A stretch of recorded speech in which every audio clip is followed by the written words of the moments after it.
Dans un village proche du mien, vivait Ndata Sangou, qui certainement devait avoir près de 80 ans. Un jour, notre vieillard se présenta chez les parents d'une certaine Yessa qu'il désirait épouser. La mère de la jeune fille s'y opposa, mais le père marqua son accord et le mariage fut conclu. La mère toutefois ne se tint pas pour battue. Elle appela sa fille et lui donna un bon moyen pour que le vieux ne la garde pas chez lui.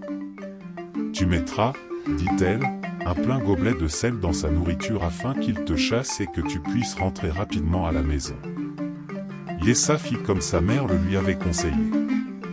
Ndata Sangou se mit.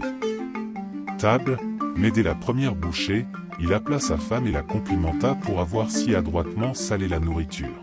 « Voilà plusieurs jours que je suis constipé, ajouta-t-il, ceci est la purge. Idéal qu'il me fallait. » La jeune femme s'en alla aussitôt raconter l'histoire à sa mère et lui décrit comment elle avait reçu des félicitations plutôt que des réprimandes.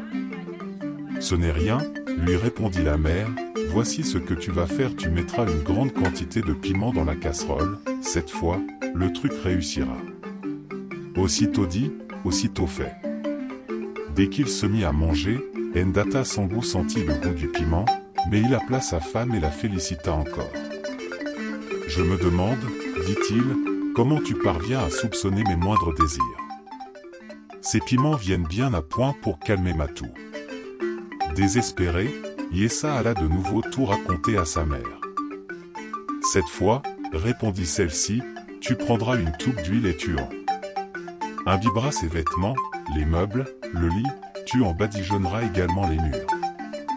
On verra bien s'il ne te chasse pas. » L'opération était à peine terminée que Ndata Sangou rentra chez lui. Il examina minutieusement la maison et manifesta sa joie. « Ma femme, dit-il, tu es vraiment intelligente, c'est une excellente idée que d'avoir répandu cette huile partout, elle détruira les puces, punaises et autres insectes nuisibles. Tu es une bonne femme, mon choix a été bon. » C'est ainsi que Yessa, à bout de ressources, se décida enfin à rester chez son mari.